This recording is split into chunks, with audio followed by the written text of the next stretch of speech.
Despite being so long ago, the society of ancient Rome has much in common with our own. During the existence of the Roman Empire, the social structure would go through different changes, as its existence spanned a long period of time. Yet generally, the emperor would officially be the highest authority, much of the time the actual highest authority, although sometimes not in practice. The emperor would be the supreme military commander. He would have great political power, the power of tribune, holding sacrosanctity, and the power of veto. He had the power of consul, giving him the ability to enact laws, and the ability to appoint people to powerful positions, like governors, military commanders, and key officials. He also held the religious position of Pontifex Maximus, giving him enormous religious and cultural power, filling the role of the top priest in all the empire. The traditional ruling aristocracy of Rome was the senatorial class, those who made up the Roman Senate. They were paid highly and had very high prestige. They also tended to hold key government positions, command legions, and hold vast wealth of the provinces. Yet there was also an extraordinarily powerful financial class. Much like today, their financiers had extraordinary power.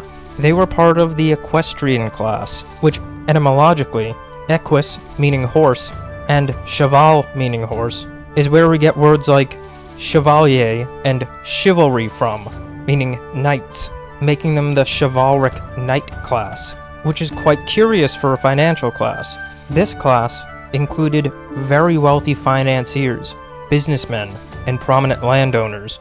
Yet, over time, the senators became less powerful.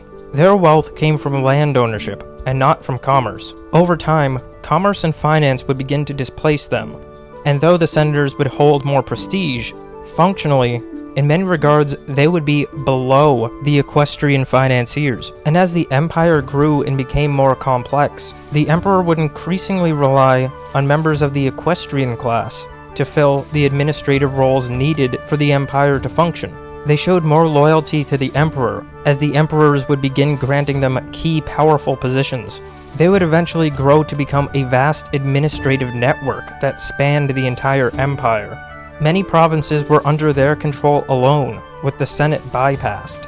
In 218 BC, the Lex Claudia would restrict senators from engaging in many business and financial activities, yet the equestrians remained free to do so. Over time, as they filled more and more administrative roles, pushing out the prominence of the Senate, all while getting extraordinarily wealthy from finance, this moved extreme power to them. They were like a class of Wall Street bankers who also ran all the government administrations. At the same time, another group that would amass tremendous power would be the Praetorian Guard.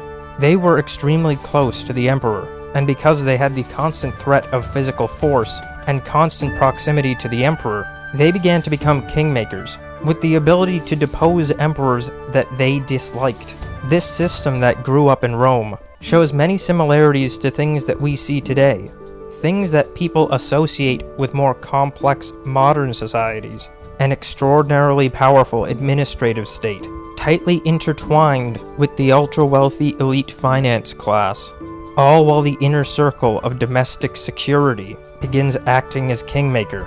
This is a system that we see emerge over history, a sort of repeating mimetic pattern. As a civilization financializes, and in the process, power consolidates centrally, the class that controls the money will be the ones to control the vast administrative apparatus. The officially legitimate politicians meant a whole lot less than the financiers, the elite administrators, and the Praetorian Guard. The Praetorian Guard mostly took their leaders from the same class as well. The emperor wanted a class that he felt was loyal, and as he placed equestrians in higher and higher positions, gaining functional control of the empire, he felt much more confident with them than by drawing from the families of senators. This also gave him the opportunity to check the power of the Senate. So as time went on, Rome came to resemble a system that's very familiar to us today. An unelected financial administrative elite ruling over a financialized system with a vast administrative apparatus, all acting according to their own whims. In 285, the Emperor Diocletian separated the Roman Empire into a Western administrative section and an Eastern administrative section. The West would be overseen by Maximian, and the East by himself. By this point, a deep rot had set into Roman society. The power accumulated by this subset of the equestrian class had become extraordinarily corrupt, and it wasn't good for their civilization. The Praetorian Guard had likewise become an entirely corrupt institution whose loyalty had nothing to do with the emperor or legitimate leaders, but instead was this shadowy, wealthy group, the corrupt financial equestrian class, who in a world of loyalty to the highest bidder was usually the highest bidder. The Eastern Roman Empire would be based in the Balkans and Anatolia, its capital in Constantinople, and it shed most of that rot that was associated with Rome.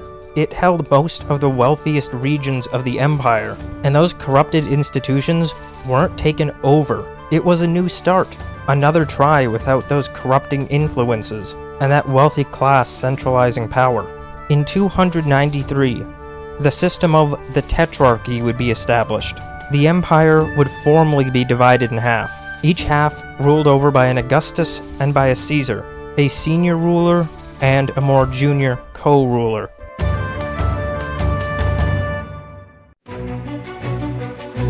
At this point is when two notable figures arise, Constantine I and Maxentius. Upon the death of Constantine's father, in 306, his troops would proclaim him Augustus. The Augustus of the Eastern Roman Empire only recognized him as the more junior Caesar. However, Constantine held great military forces and had enormous popularity.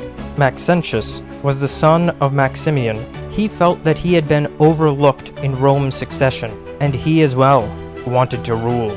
Yet he had something that Constantine did not, the support of the Praetorian Guard. With the support of the Guard and the Senate, he was proclaimed emperor in Rome, attempting to destroy the system of Tetrarchy. This move was not recognized as legitimate by the Eastern Empire. There would be intense interfaction fighting, scheming and plotting, alliances and betrayals. Maxentius would consolidate his power over Italy and Africa. It looked as though, with the help of the Guard, he was accumulating total power. And by 312, the rivalry between Constantine and Maxentius had reached a point of war. Constantine was in Gaul, and he decided that he would invade Italy and attempt to take on Maxentius directly, even though he was heavily outnumbered. His men numbered about 40,000, while Maxentius 100,000. Maxentius chose to make his stand just north of Rome, by Milvian Bridge on the Tiber River. Beginning in the summer of 312, Constantine would launch an invasion, rapidly conquering northern Italian cities.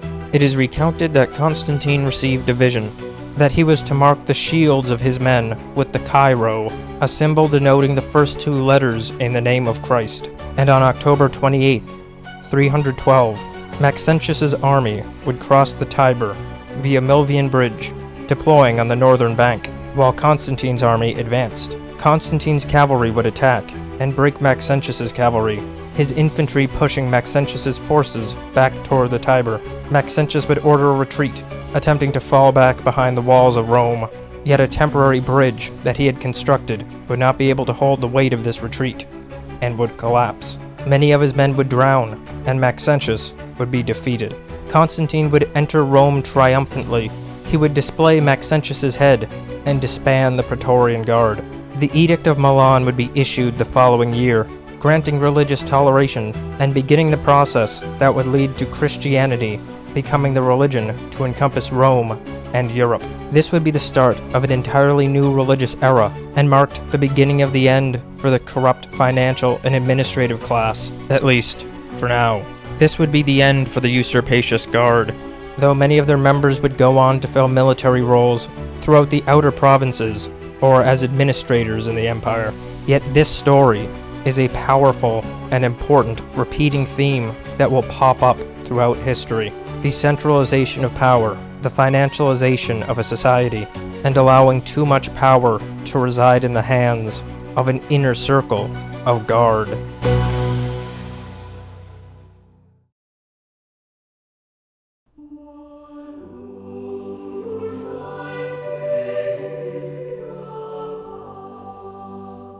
In the year 330, Emperor Constantine I would dedicate Constantinople as the New Rome. This would be a new start for Roman civilization, freeing itself from the web of corruption, the financial skullduggery and palace intrigue that had plagued the Roman Empire. Yet more than just moving political power, it would become a new spiritual home.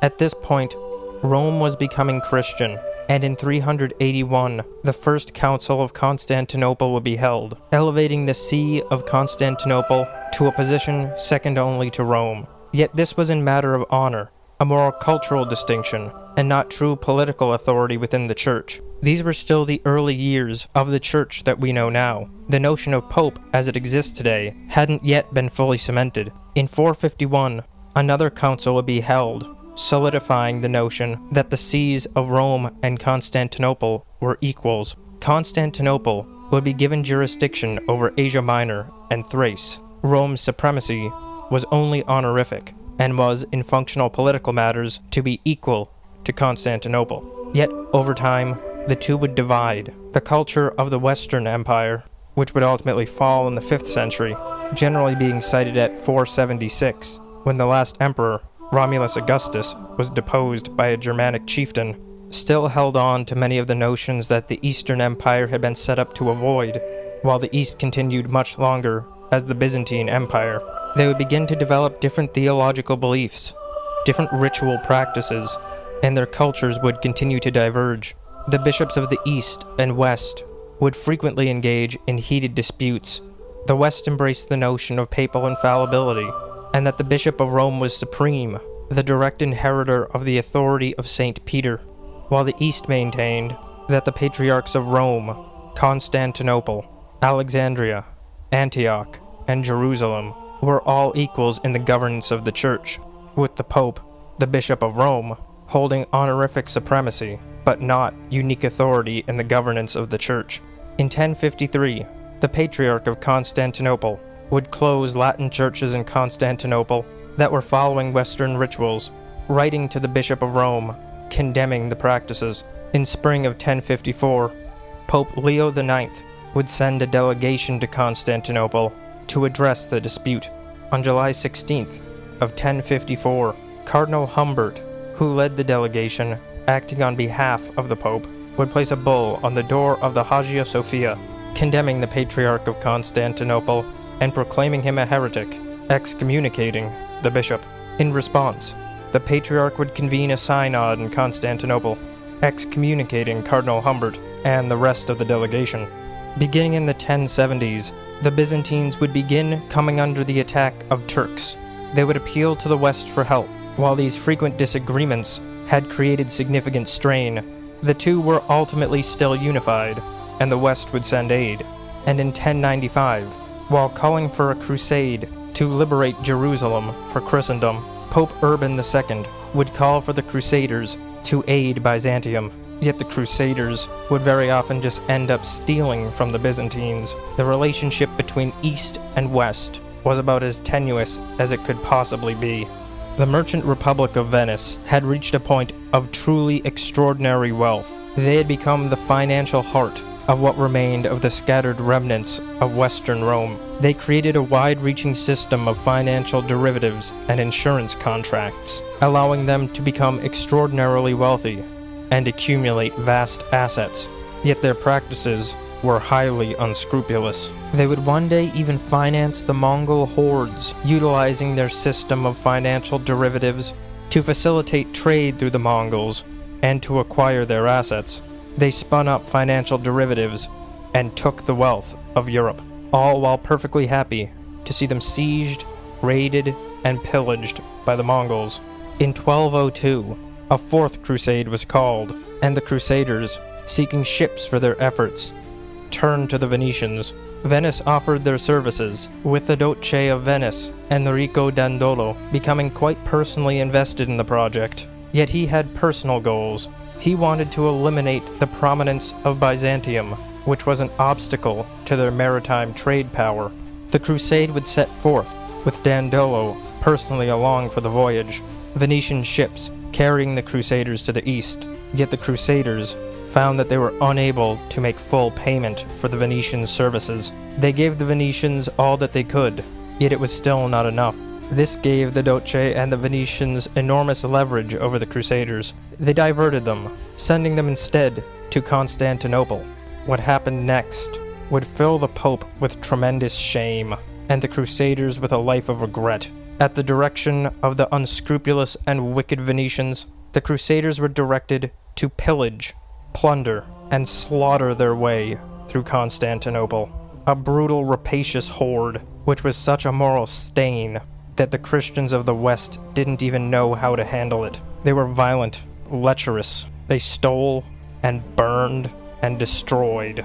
Yet Venice got what it wanted. It placed a puppet emperor on the throne of Byzantium, Count Baldwin of Flanders. That thing that had come to take over the Western Roman Empire was certainly alive in Venice. Venice would gain many territories, greatly expanding their trade empire. And as well, they would install a Western Latin patriarch to be Bishop of Constantinople. From then forth, the Christians of the East came to view the West as enemies. There would be attempts at reunification, yet every time an Eastern leader would make an attempt, the population and the clergy would reject it.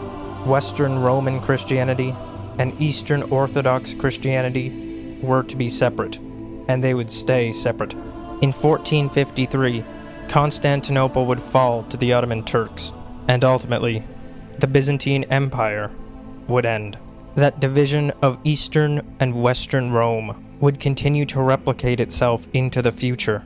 That corrupt entity that had overtaken the Roman Empire would live on in Venice and in Amsterdam, while the Eastern rejection would exist in the Orthodox world. It would eventually find its way to Moscow, with Moscow taking on the title of the Third Rome, the home for Orthodox Christians.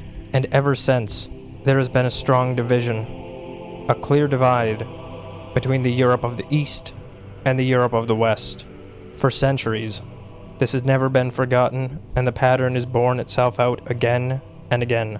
It's mimetic social pattern, and as Europe would enter the modern era, the Catholic and Protestant West, increasingly defined by its financialized system, much like that of the Equestrians, would continuously find itself at odds with the Orthodox East, the two seeming forever irreconcilable, the distrust running very deep. The financial power of Venice would reach its limit in Italy, and it would move and replicate into the powerful trade ports of the Netherlands and begin exerting influence into London.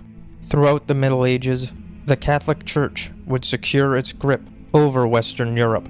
Yet in time, the Reformation of the Protestants would rise. In the modern era, it would move to the system of liberal democracy, one of centralized governments and finance, and not of truly sovereign princes, while the East would remain Orthodox, holding on to many more mystical elements of early Christianity, the two in a constant, age-old tension.